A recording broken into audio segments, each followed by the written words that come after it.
La primavera dei popoli segnò la fine dell'età moderna.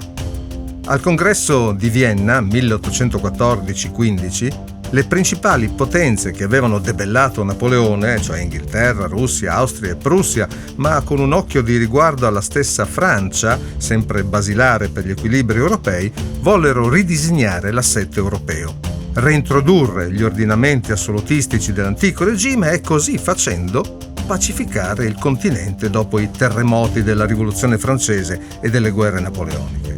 Non di meno, già pochi anni dopo, l'ordine stabilito a Vienna, con impronte diverse nei vari paesi ma sempre in un quadro conservatore, tradizionalista e all'occorrenza alquanto oppressivo, fu minacciato da moti insurrezionali collegati da reti di centri clandestini, la cui efficacia era però viziata alla radice da gravi difficoltà, quali le divisioni interne e la composizione prevalentemente borghese dei promotori, senza un vero seguito fra le masse. Di qui il fallimento, salvo qualche eccezione, delle due ondate rivoluzionarie all'inizio degli anni 20 e 30, ondate duramente represse, anche se la seconda generò conseguenze più significative.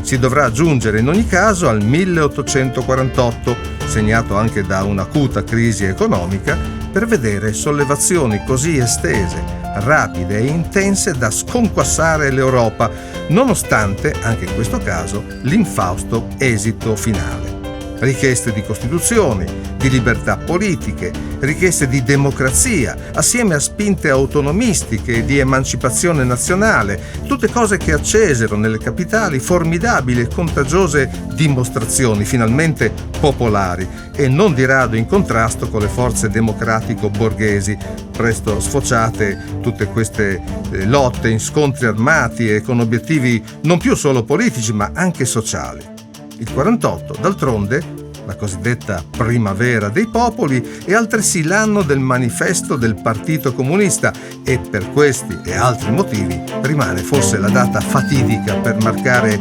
quell'incerto confine fra l'età moderna e l'età contemporanea.